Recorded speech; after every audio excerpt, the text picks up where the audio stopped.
Zetsu!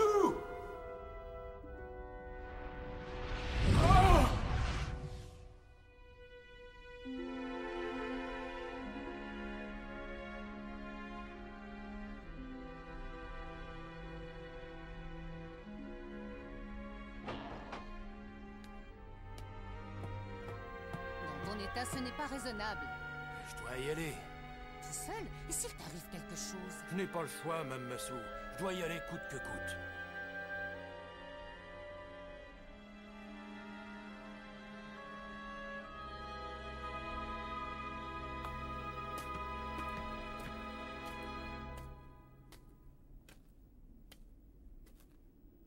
Il est quand même courageux, notre ami le contremaître.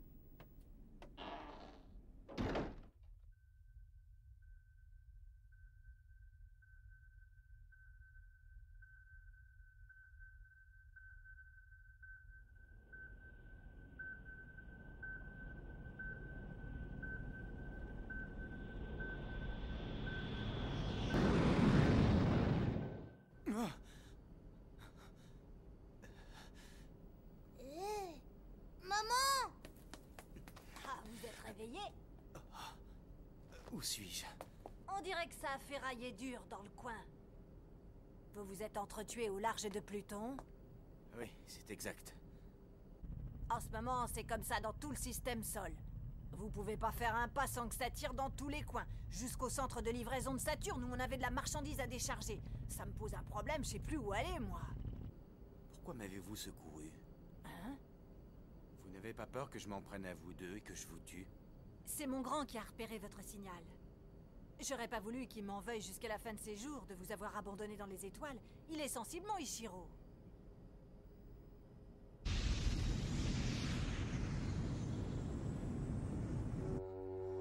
C'était vrai.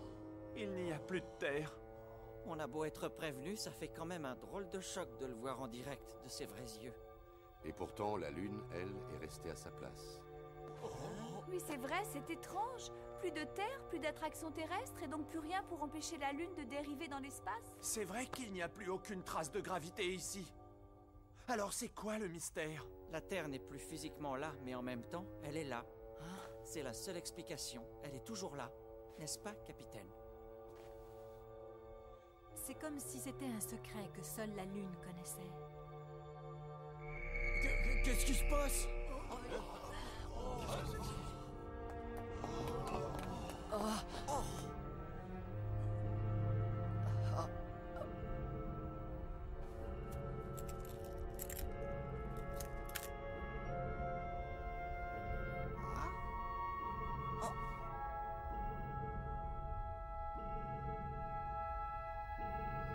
On dirait que ça dialogue entre les deux. Nous attendons le retour de la Terre. Si vous aussi, vous l'attendez, venez. Tadashi, allons-y. Oui. Bonne idée, je vais avec vous.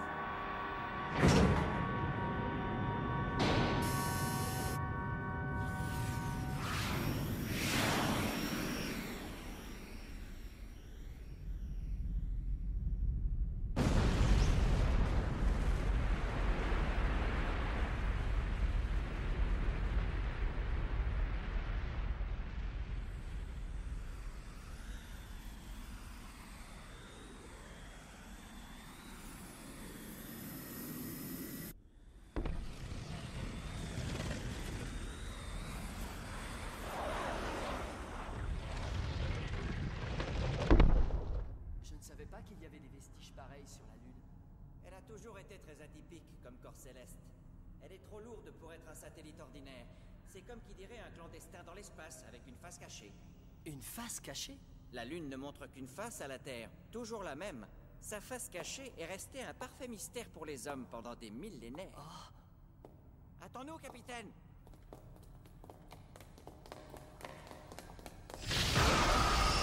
Qu'est-ce que c'est que ça? Qui êtes-vous? Nous sommes les descendants de la chaîne hélicoïdale. Vous aussi? Comme celle qu'on a vue dans les ruines des monuments? Je vois que vous avez rencontré ma sœur aînée. Votre sœur? Nous surveillons la Terre depuis l'instant où elle a pris forme dans l'univers, pour que No ne la reprenne pas pour lui. Cependant, nous n'avons pas été capables de l'en empêcher. Il s'est servi d'un de nos secrets ancestraux. No voulait reprendre la Terre pour lui? Oui. La Terre est une parcelle du corps de No. Hein?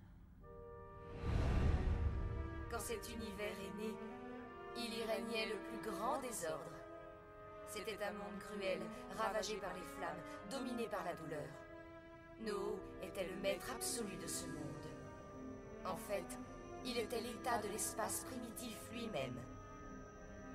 No, qui régnait surtout par la terreur, créa des esclaves pour le servir. Ce fut la première trace d'ordre, la chaîne hélicoïdale. Avec le temps, le clan de la chaîne hélicoïdale, incapable de se plier à l'autorité des ténèbres, se révolta avec pour arme la corde de l'espace et la flèche du temps. La corde de l'espace et la flèche du temps? Comment ça? L'esprit de No, attaché à la corde, fut scellé aux confins de l'espace, tandis que son corps vide fut détruit par la flèche du temps et dispersé dans l'univers. Ainsi, le monde commença à se développer au fil des heures qui passaient. Ces événements ne prirent qu'un instant. 10 exposants moins 43 secondes après l'apparition de l'univers. C'est la singularité initiale, le moment où l'univers était plus petit qu'une particule élémentaire. Le monde était alors horriblement dense, aucune loi de la physique ne pouvait s'y appliquer. C'était le chaos le plus total. Et ensuite? Ensuite, des centaines de millions d'années passèrent, et une infinité d'étoiles et de galaxies naquit. Mais parmi elles, des éléments du corps anéanti de No étaient tapis. Et l'un d'entre eux... C'était la Terre, c'est ça? No, avant d'avoir été scellé à l'autre bout de l'univers, a maudit son propre corps, afin que tout organisme né sur ces planètes puisse devenir un jour son esclave. Son esclave? Ces organismes sont marqués du signe de l'esclavage, la chaîne hélicoïdale. La chaîne hélicoïdale? Mais vous voulez dire la chaîne d'ADN? Pourquoi la vie est-elle apparue sur Terre, comme par hasard? Parce que cette planète est un débris du corps de No. Donc la vie serait née de la malédiction de No? Toute forme de vie est son esclave. Parallèlement, nous sommes les descendants du clan de la chaîne hélicoïdale. Nous sommes les gardiens du sceau. Mais ceux qui ne purent se dresser contre la malédiction ont trahi le clan. Notre étoile est tombée en ruine, et nous sommes les dernières à être restées. Et la Lune était un de vos postes d'observation.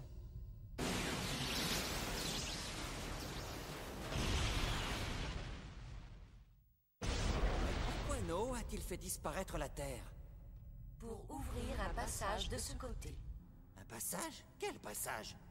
Seul l'esprit de No a été scellé dans une autre dimension. Alors, pour revenir à la vie dans cet univers, il lui fallait un morceau de son corps, si infime soit-il. La Terre est toujours ici, mais en même temps, elle fond, dans l'autre dimension, à une vitesse incroyable, sur la porte de Yédar. Yédar? C'est l'endroit que l'expédition de mon père voulait explorer. La planète Yédar se trouve dans la nébuleuse du Sablier. C'est un territoire encore largement inconnu, couvert de matière noire. C'est là que No a été scellé. Mais on ne peut ouvrir la porte d'un seul côté. Il faut agir sur les deux faces. Ils ont prévu de défoncer la porte de Yédar en lançant la Terre sur son autre côté? Oui, c'est ça. Quand elle l'aura percutée, et si la porte de Yédar est détruite de ce côté-ci en même temps, No pourra à nouveau submerger l'univers. Mais qui sont ces 4 fantômes dans tout ça? Des gens qui ont probablement touché directement la porte. La porte? Assez de No pour habiter ces 4 personnes s'infiltrera alors en eux. Parce que la puissance du sceau s'est affaiblie. Qu'est-ce que c'est que ces ondes énergétiques qu'ils ont utilisées? Le canon espace-temps de leur vaisseau fonctionne sur le modèle de la corde de l'espace et de la flèche du temps. selon des principes qui n'avaient été transmis qu'au clan de la chaîne hélicoïdale. Ils utilisent dans l'autre sens la méthode secrète avec laquelle No a été scellé pour tenter de le déceler. Dans 500 heures, la Terre entrera en collision avec la porte de Yédar. Je vous en prie, emparez-vous avant ce moment du canon espace-temps et scellez No une nouvelle fois. C'est la seule façon de sauver cet univers. Je refuse. Quoi? Que No revienne à la vie ou pas, ça ne me concerne pas. Seule ma volonté me guide et c'est ainsi que je vis. On s'en va. Attendez! Il n'y a plus que vous à présent. Si rien n'est fait, le monde sera vite étouffé par la peur.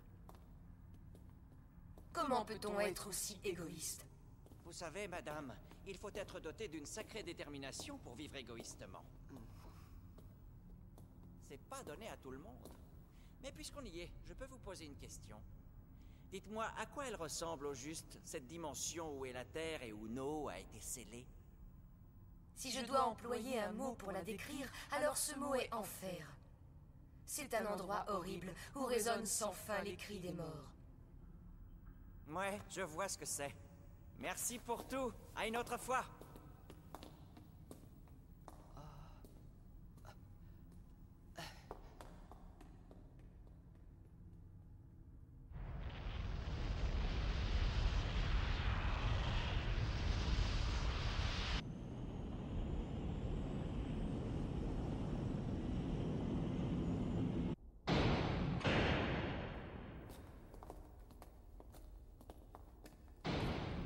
Et maintenant? Qu'est-ce qu'on fait? Ça, j'en sais rien. Mais ce que je sais, c'est que tu as quelque chose qui m'intéresse. Hein? Oh... Tu permets que je jette un œil?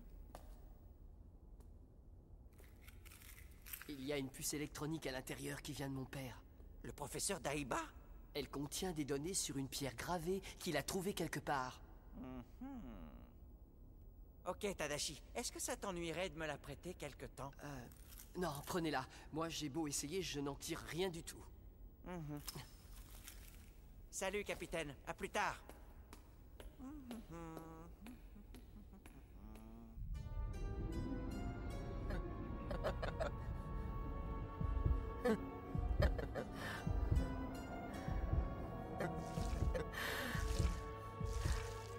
Nous ne pouvons pas continuer ainsi, nous nous sommes trompés sur cet homme.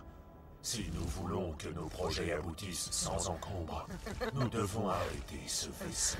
Ne vous inquiétez pas, je m'en occupe.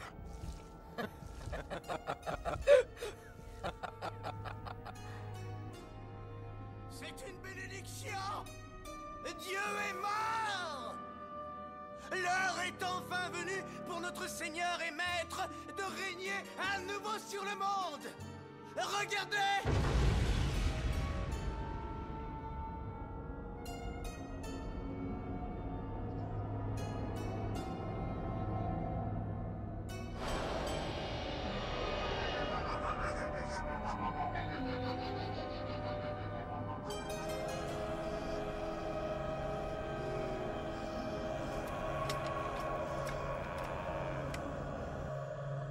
C'est la nébuleuse du sablier. Son œil au centre, c'est la région de Yédar. À pleine vitesse, il nous faut 480 heures pour aller là-bas. Ça fait un peu juste. Et c'est risqué, surtout les moteurs pourraient bien lâcher à ce régime-là. On sait que la Terre y sera dans 500 heures, et leur vaisseau aussi. Alors si on met plein gaz, si on pousse toutes les machines, on devrait...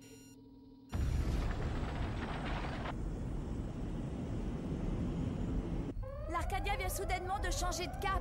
Il semble se diriger vers une planète minière qui se trouve dans l'amas d'étoiles ouvert NGC 1647. Qu'est-ce que ça veut dire? Il change de cap tout seul, et pour une trajectoire complètement différente. L'Arcadia a hâte d'aller retrouver un vieil ami.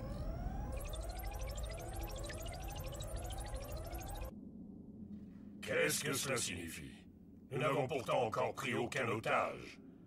Ont-ils découvert nos plans?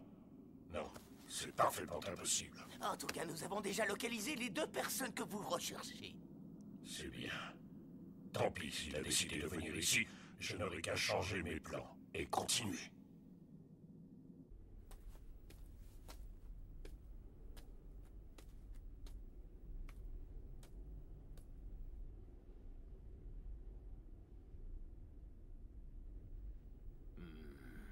Accroche-toi, Takematsu. J'arrive, je vais te sortir de là.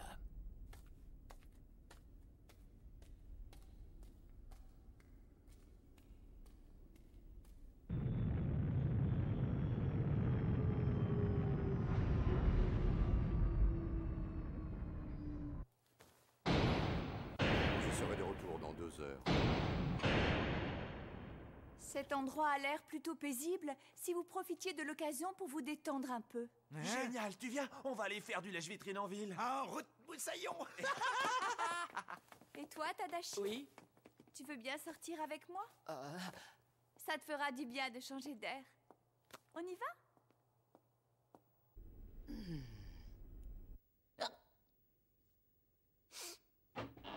Désolé, on est fermé aujourd'hui.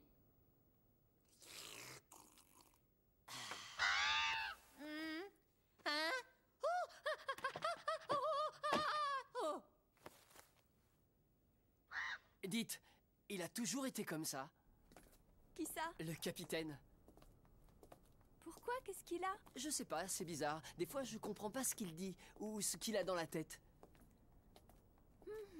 C'est vrai, normalement, un capitaine, c'est plutôt sec et tout ça. Enfin, ça donne des ordres, c'est limpide, c'est logique, il y a qu'à suivre. Il y a une stratégie, quoi, derrière. Alors qu'avec lui, je sais pas, c'est bizarre. On dirait qu'il suit ses intuitions au jour le jour. Pardon, mais tu pourrais essayer d'être un peu plus limpide, logique. Je n'arrive pas à suivre ce que tu veux dire, Tadashi. Oh, laissez tomber.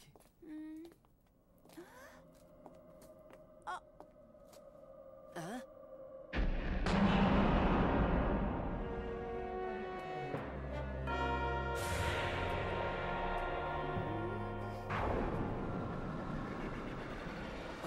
C'est qui ces gens-là? Qu'est-ce qu'ils veulent? Il ne faut pas rester là. Mais... Oh!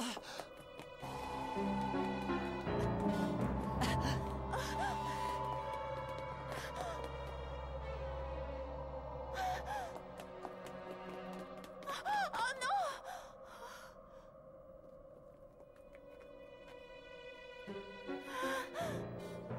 Miss Kay! Hein? Hey, par ici, Miss.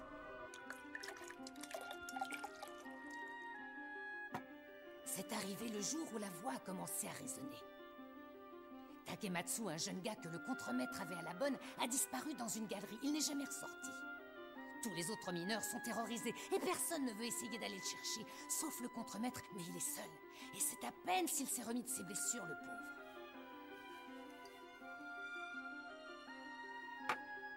Je le reconnais bien là, le contremaître.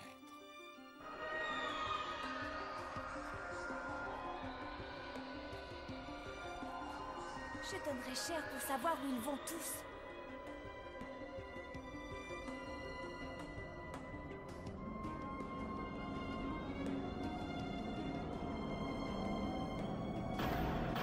C'est lui. Miss Kay, on dirait qu'il y a une issue de ce côté. Ressaisis-toi, Tadashi. L'assassin. Tadashi, tu m'entends? Ressaisis-toi.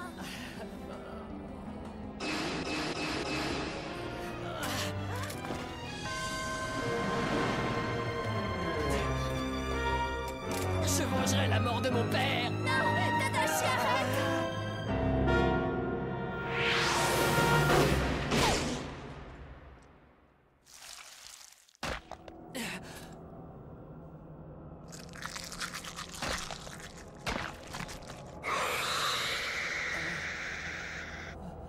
Attention!